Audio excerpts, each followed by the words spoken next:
Could it have been more damning? The government's COVID response called one of the worst ever failures in public health. Thousands of lives lost because of late lockdowns, failed test and trace, and the devastating exposure of care homes. The report has left bereaved families reeling. It's not about saving face, it's about understanding the pain that people are going through and doing what we can to ameliorate that and then prevent it from happening again. And I think you can convey all of that in two simple words of "I'm sorry." The cross-party report had praise for the vaccination programme, but this was largely a catalogue of searing criticism. So what damage will this actually do to the Prime Minister, and is there any evidence lessons have been learned? Robert will give us his assessment. Also tonight, the parents in the Philippines who traffic their own children online for UK abusers. Lucy has a shocking report on a huge spike in cases. We need to throw everything we can at this problem. You know, you just see children just robbed of their childhood. In Afghanistan, it's children suffering too. They're forced into work because the Taliban have told their mothers to stay at home. Hungary's football fans clash with police at Wembley after protests against England taking the knee. The Queen uses a walking stick for the first time at a public event as she honours the British Legion, and revealing the secrets of the Kent villages where women's average life expectancy is a whopping 95. My body feels old, but my heart's young.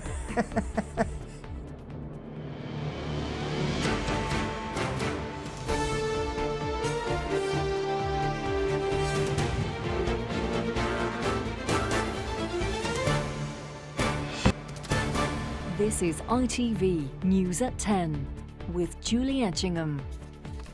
Good evening. In the first comprehensive assessment of how the coronavirus has been handled, MPs have criticised the government and, it has to be said, scientists too. The judgments ministers made at the start of the pandemic and the delayed responses to the information they did have led to thousands of unnecessary deaths. The first lockdown was too late. The NHS was protected at the expense of care homes. Test and trace took too long to work properly. But some of the same ministers who made bad decisions also made good ones, like farming out the buying up of vaccines to a separate task force and organising the rollout once they were ready. But relatives of those who died haven't just been left thinking they need not have lost them like that. They say their voices should have been heard by the MPs. I was at a hospital the other night and I shook hands with everybody. It is no longer needed for us to identify every case. It's not possible to stop everybody getting it. You want some immunity in the population. At the Memorial Wall in London, just some of the names of those who died and just some of the moments when the UK's leading politicians and their scientific advisors took decisions they'd lived to regret. My dad's name was Femi. He was a funny man, eternally optimistic and always cracking jokes. An earlier lockdown might have saved Lobby's father, who died in the first wave of the pandemic. He was a healthy frontline worker who cared for young adults, but the government's failure to look after him is for his son only too clear, even from a report he thinks inevitably holds back. They're investigating their colleagues and friends. It's even, again, on a human level, there's going to be some level of bias or some level of connection. So you think the government's been marking its own homework? It certainly feels like that, and even in their own marking, it's not a good picture. The report highlights a number of failings, including the delay in locking down, which should have come sooner, a chaotic test and trace system, which ultimately failed, death rates that were unacceptably high among ethnic minorities, and thousands of care home deaths that could have been avoided if people hadn't been discharged from hospital without proper testing. At this Newcastle care home alone, they lost 11 people in just 2 weeks. We had absolutely nothing. We were literally locked down and left completely alone to fight this by ourselves. But you just want one person to come and say, what can we do next time that'll make it better for the next generation, you know? There is praise for the vaccine rollout and the NHS's introduction of new COVID treatments. But the detail is damning on early opportunities missed by the Prime Minister to delay the virus's spread when other countries were already locking down. The report deliberately doesn't make it personal. But today, Boris Johnson's former right-hand man did, again. Me and others put into place work to try and improve the system in 2020 after the first wave. Unfortunately, the Prime Minister, being the joke that he is, has not pushed that work through. And some, like the former Health Secretary, have already moved on. Matt Hancock just this evening announcing his new role at the UN, with the government defending its handling of the crisis. The Prime Minister said last May that the government is responsible for everything that happened, and we're sorry for the suffering that the country suffered. And we've committed to an inquiry to ensure that the right lessons are learned. But that's far from the apology many would like. This moment here isn't about politics, it's not about saving face. It's about understanding the pain that people are going through and then prevent it from happening again. And I think you can convey all of that in 2 simple words of "I'm sorry." He may face a long wait for that. The UK's inquiry into COVID-19 only begins in the spring. Rachel Younger, News at 10. And Robert is here to give us his take on the finding of the MPs. And it is hard to overstate the impact of on the families of reading this report. I think we should say right from the top. No, totally right. I mean, you know, look, I got COVID, everybody in my family got COVID, we got through it. I know, but people, my relations, you know, a couple of them died, and just reliving the nightmare through the report, I found profoundly upsetting, particularly how this virus was so much worse for people who have less. So, you know, there's this terrible chapter at the end about how, you know, people with learning difficulties, people suffering from autism, died completely unnecessarily because the people who cared for them weren't allowed to be with them in hospital. So a really savage indictment. In terms of the government's performance, you know, the MPs have confirmed we locked down too late, we didn't protect people in care homes enough, test and trace didn't get going in a way that was effective for a good year. So thousands of unnecessary deaths. Now, some things went right, you know, a vaccine rollout that was faster than many in the world, research into treatments that help when you're in hospital. Yes, that went well. I look at the balance sheet, OK, so an economy that slowed down more than many now is recovering a bit faster, but, you know, net, we'll still be behind many other countries economically. And the thing that people most care about is excess deaths are not the worst in the world. America is worse than us, Italy worse than us on most measures, but Germany, the excess deaths, half our rate. Not a good performance. And we should just touch briefly, if you would, Robert, on the issue of the inquiry, because I know the government are pointing to that to us, that it is coming in the spring. Do we know any details about it? Well, it's always coming, isn't it? I mean, the most important appointment is the chairman, because nothing else can happen until we've got a chairman appointed who then decides where it sits, what evidence it takes, who the lawyers will be. We've got none of that. It's supposed to start in the spring. If he doesn't appoint a chairman soon, I will lose confidence it's happening on time. OK, Robert, thank you very much indeed for that. Now, if ever proof were needed of just how much more control of the internet is needed, then the National Crime Agency's recent figures on the online sexual exploitation of children are pretty compelling. The number of perpetrators has almost tripled in a year, from 300,000 to 850,000. How to stamp out such awful crimes, including holding the host websites to account, is part of the online safety bill that is currently in draft form. Many abusers access live images from abroad, from the Philippines, for example, where in some families it is the parents who profit from the distressing abuse of their own children, as we're about to see. Oh my God! The little girl being lifted out of the Moses basket is 3 months old. This is her mother, crouched and handcuffed, being charged with sexually exploiting her 7 children on the internet. Hidden from view, she is then led away by Manila's police. Every day, morning, afternoon, evening, there's a lot of customer. Cassie was 12 when she was sexually abused online, along with 5 others, by a family friend. There's a 1-year-old, 6 years old, and 5-year-old, 21-year-old, 16 years old, and me.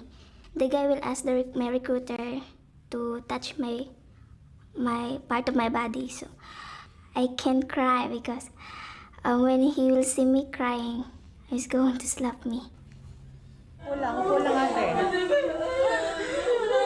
In Luzon, north of Manila, a different mother begs to see her children, while evidence is gathered from her phones.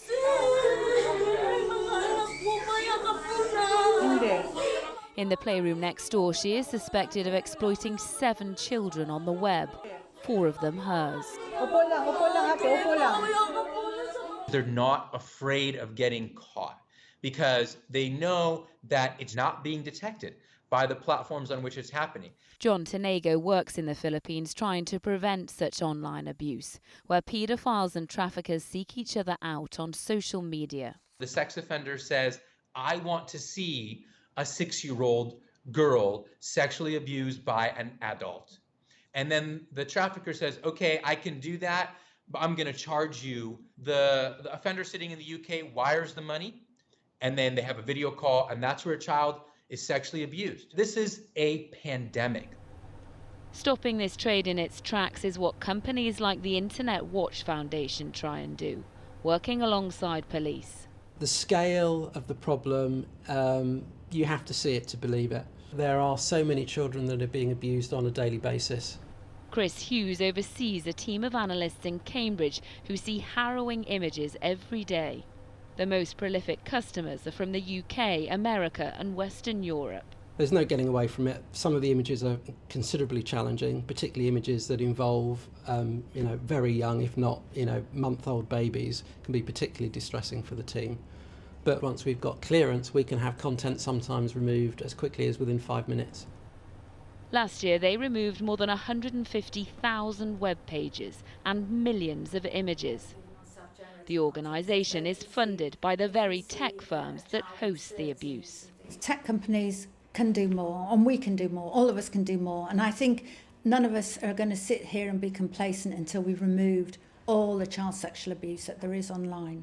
But this is also a problem you can't solve without the tech companies. We need to throw everything we can at this problem. You just see children just robbed of their childhood. Yeah. The childhoods of these Filipino children have all been scarred irreversibly by online sexual exploitation. Such innocence deserves better protection. Lucy Watson, News at 10. And Lucy's here. I mean, it's utterly horrific, Lucy, isn't it? Big question is, how do we go about tackling it? Well, Julie, wouldn't we all like something or someone to point the finger at and say, fix this? It's not that simple, unfortunately. Take the household names of tech, Facebook, Google, the ones we all know. On the one hand, they are enablers of this abuse, but on the other, they take responsibility in some respects. They do invest in trying to prevent this problem.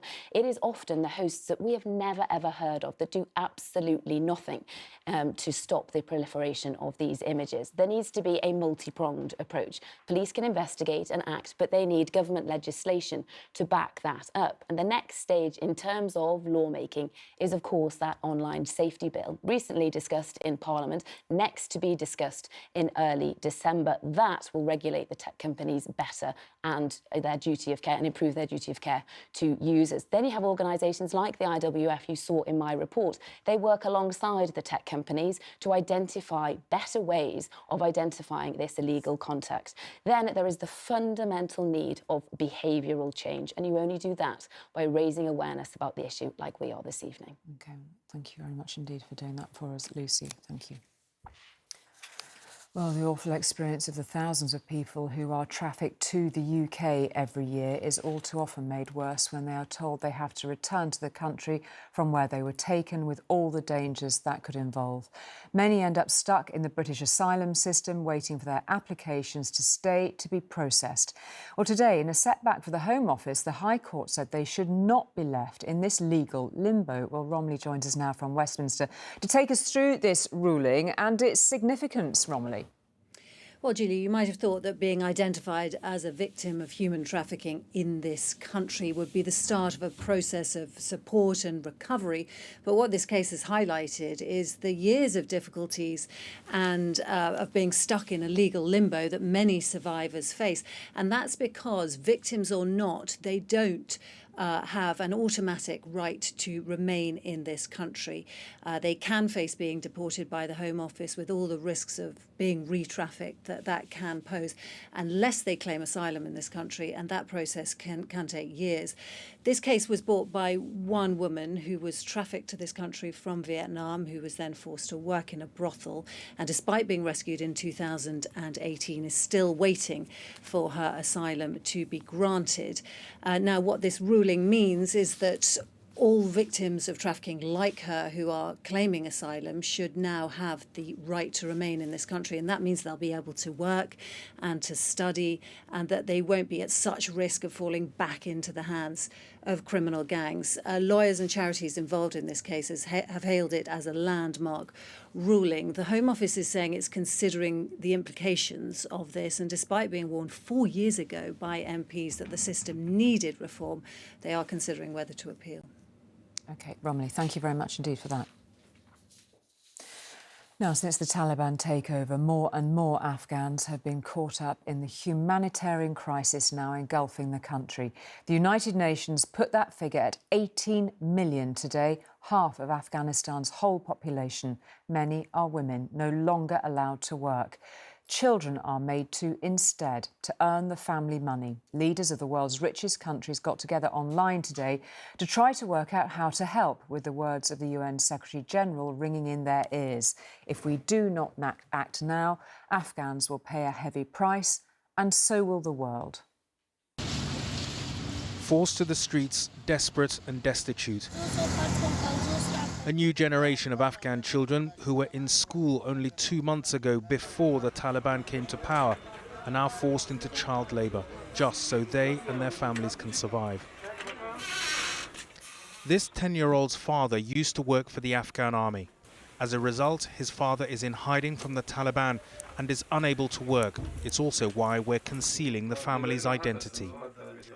His mother and sister also can't work because they are not allowed under the Taliban. He and his brother are all that stand between the family losing their home if they don't earn money.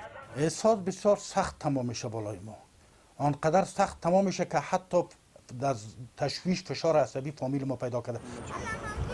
teenager used to attend school until recently, but now he's one of many scouring rubbish dumps to help his family survive.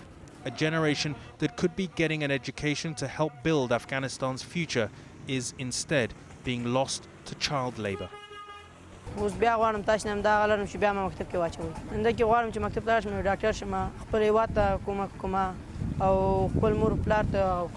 Afghanistan's economic collapse spans the generations. For newly unemployed adults, begging on the streets has become the only choice. Many women, who made up a large part of Afghanistan's informal economy, are facing the same choice. This mother was working at a school as a cleaner and was paid $70 a month, which she told us was sufficient to fulfill all her family's needs. Her 5 children were all going to school.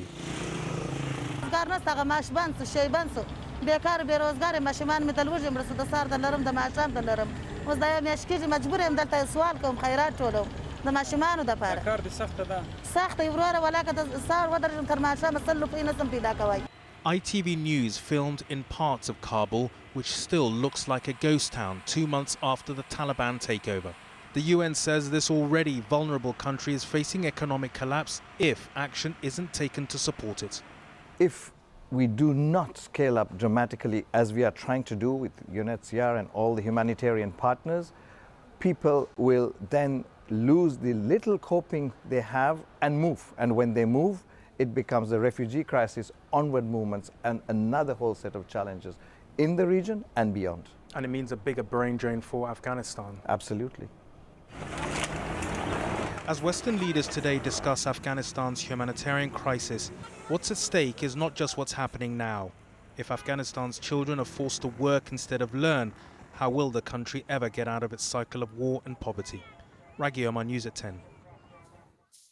There were some upbeat figures on job vacancies today. However, economists at the International Monetary Fund don't take such a rosy view. They say the UK is actually lagging behind the other big six economies. So, Joel, our business editor, is here to unpick and make sense of the figures. It is a pretty complex picture. Take us through it, Joel. Well, look, it's not good news. Energy prices are rising. We know that. We know that also the supply chains are under pressure, and those things are holding back the recovery and they're creating inflation. But it isn't all bad news, because the headline rate of unemployment this morning, as published, fell to 4.5% in the 3 months to August, which, when you think about it, Julie, is nothing short of miraculous. A year ago, no one would have dared to forecast that. In terms of jobs and vacancies, number in the economy rose above 1.1 million, again in the 3 months here to September, the highest level for 20 years. On the face of it, these are signs of rude health. The concern, of course, is that many companies are complaining they cannot recruit, and that in places you're seeing pay and salaries explode. The Bank of England is scanning the horizon for signs of trouble. It's looking for signs and evidence of a wage price spiral, that high prices lead to higher wage demands, which lead to higher prices, and so on. You get the picture. Now, at the moment, no need to worry, but the International Monetary Fund was telling central banks everywhere to be wary to the risk of inflation and to take action if they see it by raising interest rates. So far, so good. Indeed, the IMF is actually forecasting that next year the UK will grow faster than any other G7 economy other than the United States. Not bad. We're bouncing back faster than most, Julie, because of course we were hit harder than most. But the bad news, unfortunately, the IMF thinks it will take longer for the UK economy to return to its pre-crisis size than more or less anyone else in the G7. Output won't get back to where it was until June next year. Last week, the Prime Minister boasted we have the fastest growth in the G7, and he was right. But if the IMF is right, going forward, the UK will be the laggard. Okay. Joel, thank you very much indeed for that. Now, the UK has turned up the pressure on the European Union another notch over the post-Brexit trade agreement with Northern Ireland. In a speech in Portugal, the Brexit Minister, Lord Frost, said the Northern Ireland Protocol, which he helped to negotiate, isn't working and the EU needs to agree to change it, or the UK government may decide to override it using what's known as Article 16. Northern Ireland is not EU territory. It is our responsibility to safeguard peace and prosperity in Northern Ireland. And that may include using Article 16 if necessary. We would not go down this road gratuitously or with any particular pleasure. But it is our fundamental responsibility to safeguard peace and prosperity in Northern Ireland. The European Union is due to give its official response tomorrow. Now, England's World Cup qualifying match against Hungary tonight was marred by fighting at Wembley between away fans and the police. Scotland Yard said their officers had moved in to arrest a fan over an apparently racist comment made towards one of the Wembley stewards.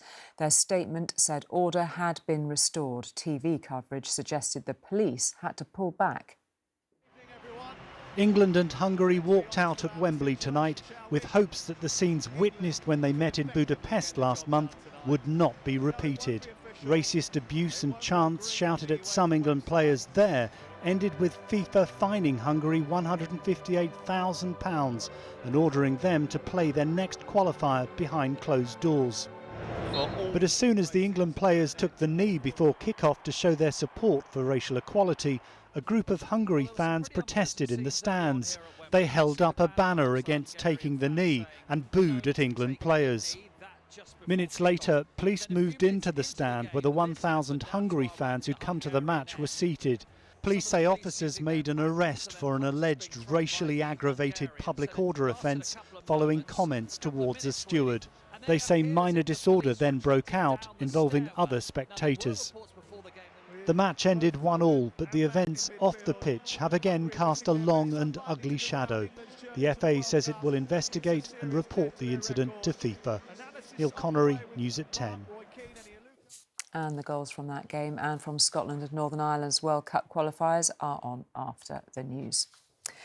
Now, never in the history of many soaps on British television have characters from one been mentioned in another. But actors from Coronation Street, Emmerdale, Eastenders and more are going to do just that. In fact, they've already filmed the scenes in which they refer to social media posts from what would normally be considered their rivals. It's all part of highlighting environmental issues They'll be shown from the 1st of November. That's the week world leaders are getting together for the Climate Change Summit in Glasgow. As the host of a United Nations Biodiversity Conference today, China's President Xi Jinping had invited Prince Charles to give the opening speech online. The Prince stressed China's importance to the future of the planet. Adopting a polluter pays principle. To accelerate our efforts further, properly pricing carbon would immediately catalyse the green economy while supercharging climate and biodiversity outcomes. Prince Charles speaking earlier today. Now, from those who were injured in the First World War through to those military personnel of more recent times, the Royal British Legion has been helping them and their families for 100 years. Today, that anniversary was celebrated by the Queen at Westminster Abbey. She used a walking stick, which she's never done before at a major event. As patron of the Royal British Legion, the Queen's support at this milestone was never in doubt, but today there were concessions to make her attendance more comfortable. The Princess Royal handing the Queen a walking stick, she entered the Abbey using a side door to avoid awkward steps and a longer walk. This is the first time the Queen's used a walking stick at a major public event. But she wasn't the oldest here. Rear Admiral John Roberts is a sprightly 97. A D-Day veteran with a distinguished naval career, he knows how vital the Legion is for those who serve. For everyone who died, there are probably 5 family members who suffer and miss them for the rest of their lives as well. And a lot of them need support and help, and the British Legion does do that as well. Naomi Hall served with the RAF in Afghanistan, and when she needed help after a life-threatening car crash, the Legion stepped in. It's so reassuring to know that there is somebody there who cares what happens to you, that wants to help you on your way forward. Most of us know the Royal British Legion from its annual Poppy Appeal, but this service is designed to highlight the work it does for the rest of the year, supporting veterans, as it has done for a century. This is a cause close to the Queen's heart. During her reign, countless millions have benefited from the Legion's help. Among them, Isabella Alder, whose parents are both in the army. She had to juggle a posy and a curtsy. Not easy, but helped by a 95-year-old with very deft reactions. Dan Rivers, News at 10 at Westminster Abbey. Finally, the women of a village in Kent have been acknowledged as being the longest living in England. Life expectancy there is 95. For England as a whole, it is 83. No one is quite sure what their secret is. Some chalk up their long lives to there being something in the water or possibly in a glass of rosé before bed. Oh, how can I explain it? My body feels old, but my heart's young. At 102, Irene Nobbs isn't letting her age get in the way of living. The secret to her long life, she says, is a glass or two of her favourite tipple every day. I enjoyed drinking a glass of rosé. Does a glass of rosé help? Oh, definitely.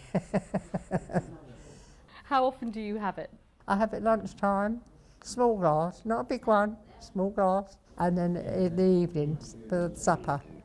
I've got a wine cellar. In my bedroom's a cabinet, and when the carers pour my wine out, they go to the wine cellar. They go to the wine cellar, get the wine out. And so how many bottles I've got left there?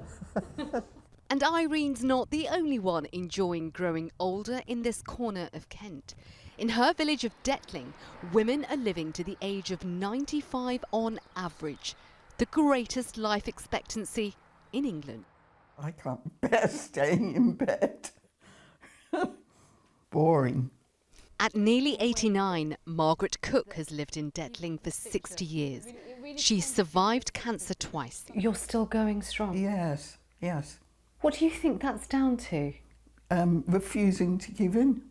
Why should I let it beat me down? And be thankful for each day I'm alive here still. I'm so lucky. Like her son, she thinks Detling's water is the key to the residents' longer life. It's filtered down through the chalk hills, chalk downs, so that takes out all the impurities. At the village pub, Owners Tony and Kim believe people are simply too busy to feel old. It's stress-free, they're happy, they love the walks, and it may be something to do with the water. One of Irene's proudest moments was getting a telegram from the Queen. Isn't that lovely? Look at that. It's beautiful, isn't it? She's now looking forward to turning 103. Settle Corrie, News at 10, Kent. Unstoppable women, love them. That is it for tonight from all of us here on News at 10. Good night, we'll see you tomorrow.